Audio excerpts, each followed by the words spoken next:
So you might be in a situation where your Apple Watch is stuck on a little charging screen. Either it can be a green charging screen with like a bolt next to it, or it can be like a little round charging icon that has like the charging puck at the end. And the reason why this is happening is because your Apple Watch was severely dead and it needs to charge up. Now, if you were getting that little thing that comes up, that is actually good. That is a good signal. That basically means that your Apple Watch is still functional, that it's still working, and it's discovered a charger, and it's just basically needing to charge. So what you're going to want to do first of all, before you put your Apple Watch, back on the charge or whatever, is to take a look at the back of your Apple Watch.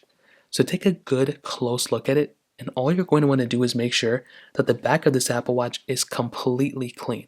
If there is a bunch of water and stuff stuck inside of this charger, just go ahead and make sure that the back of this Apple Watch charger is clean, or the back of this Apple Watch, part is clean.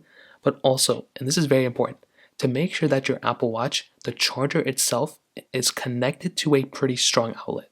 If your Apple Watch charger is connected to a very slow charger, that may end up being the problem. I would probably recommend plugging it into something like one of these USB-C type chargers. These are very fast chargers for the most part. This isn't even like an Apple one, it's like a generic one, and this one's actually very, very fast. Now, if you have the charger connected to a very slow charger, that might end up being the problem. So all you're going to want to do is just let your Apple Watch sit there on the charger for many, many seconds, or many minutes probably, and just let it wait until it, boots up. There were some times where on my older Apple Watch, this one's been pretty good, but when my Apple Watch is dead, it takes like 30 minutes sometimes for it to charge. Not recently, but when it was connected to my MacBook, and then I was charging that way because it was such a slow charger. Nowadays, I do have it connected to a much faster charger, and that is the main way to fix it.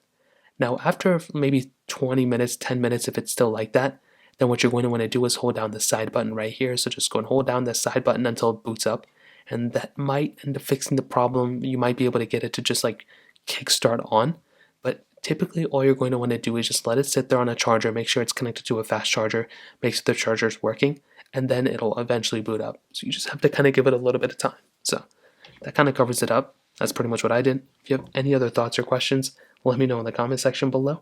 Hit the like button, that would mean so much, but definitely hit that subscribe button. More importantly than everything else, I love every single one of you guys. Hopefully I'll catch you guys in the next video. Peace out.